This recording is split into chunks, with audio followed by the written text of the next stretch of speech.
All right, Maximus Analysis here for September 1st, 2015, and we continue the sell-off from yesterday. Again, yesterday didn't look that bad, but today definitely confirmed that we still can come and take out these previous lows and go lower. Now, today they basically flirted with the 1900 level, giving you 1898.75, and then now they're just doing a little squeeze. So again, we want to see if they're going to stay below this 1940 level. To see continued weakness, but again, this is just a into the close type of bounce that we got going on here. So don't read into it too much. Right now, you see that we have the NQ continuing to right at the sell signal again against this low. Volume is kind of light, so we'll see what happens if they're going to pop it up or something like that. And again, it's not the time to be heavily long looking for bargains. I would just be very, very careful regarding that. You got the YM, again, probably the worst one out of them, because again, you can look and see how far below they are of this last pivot right here at this date, which is the 12th of August. Now, they would need to, if they had any oomph back in them, again, they would want to need to pop it up at least over here. But again, if we continue with the selling, we are looking at least this 1520 area.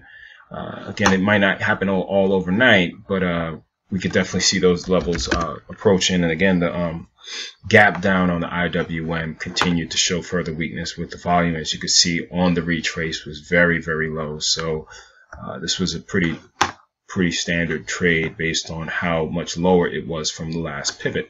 Last pivot, you can look at the pivots, 1, 2, 3. This is the last one, and again, you can see that this high gave a little bit of gap between them, and it just falling down. So again, continues to show weakness, and we can definitely see again this 106.26 area. Longs are not recommended.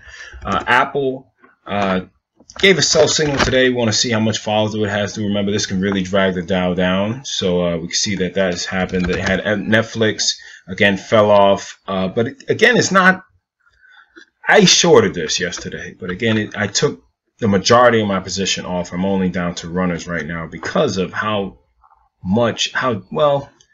so I took the retracement about here. I took it yesterday, and again, it came down. But we could see, 83. But again, this volume right now, I would just rather see it just a little neater, but we'll see how that one plays out. Amazon, again, things are closing near its lows. You had Tesla as well close near its lows today, in the middle of this channel that we have. Of course, this broke it, but we're just looking at what we got going on right now. And if we have continued follow through and a break of the low, it could definitely continue down to about the I'm looking at least the 232 level.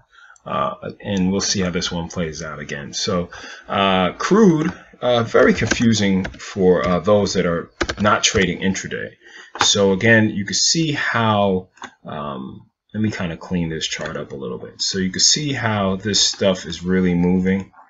And right now, they're deep into this previous strong candle of yesterday.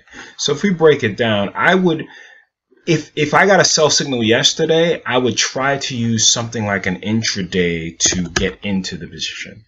I would not try to, again, unless you're willing to risk that. And again, it could pop up a little bit and give you some pain.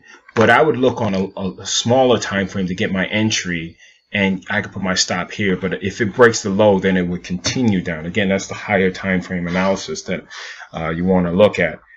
But this is, it's moving rough, man. It's moving rough. I mean, it was up, what was it up? It was up almost $5 range.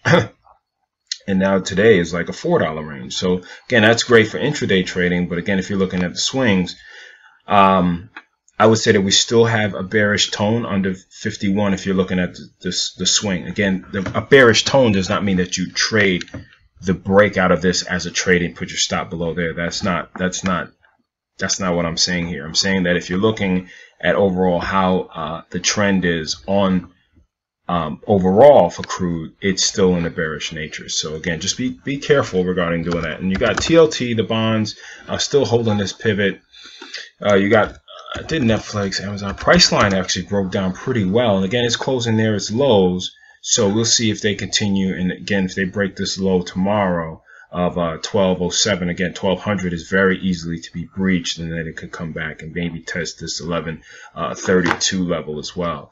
So you had a lot of names. Facebook, again, same type of deal. They got them up early, but they continued to the downside and closed them very low. So again, looking at an intraday time frame, you can see that they broke them up pretty early, but again, this is overnight session. They broke them up, but then they couldn't hold them, and then they closed very, very deep into the range. So if we look at the range here, you can see that you have you're at below the lower, almost closing below the lower quarter of the price. So again, that's not a bullish sign whatsoever. And again, ignore this after hours stuff for now.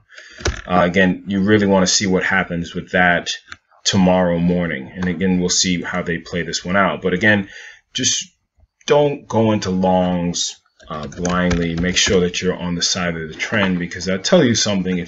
I don't care what you're using for your indicators. Again, I don't use many indicators at all. I just try to use the price action and some other stuff that I use. But again, these indicators, when they work the best? They work the best when you're with the trend. So if you see the downtrend is going and you have an overbought condition, or oversold, excuse me, if you're downtrending, maybe that means you just cover your position or tighten up your stop or peel some of them off. But the higher probability trade is to wait until the retracement is done and buy a proper dip or retracement and for the continued downtrend versus trying to trade this. This is very difficult to trade.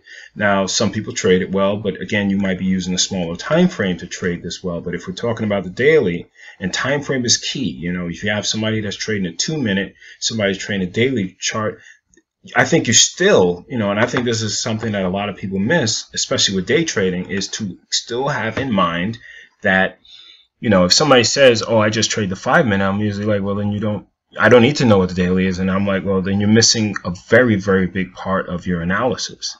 And I think that, again, you have to know what these daily time frames are doing, because, again, if you know where the tide is, or you know what part of the trend we're in, okay, we're in this and we want to see, breaks above this high, so I'm not looking to short, versus just seeing every wiggle. And in this candle on a 5-minute, it's very, very difficult. So again, I don't know a lot, but I do know that the trend is your friend regarding this game. And it's just going with the higher probability trade, not the trade that the trade that works sometimes is the low probability trade. But again, it's to say, if I have a strategy that gives me that I wait for high probability trades and wait for my setup versus trading every wiggle, because again, there will be somebody that says, I made money here, here, here, and that's why you got to be very carefully who you listen to, including me. I'm not trying to get a paid service or anything. I was thinking about it at one point, but there's more money to be traded, quite honestly, than a paid service, and I don't have time like that.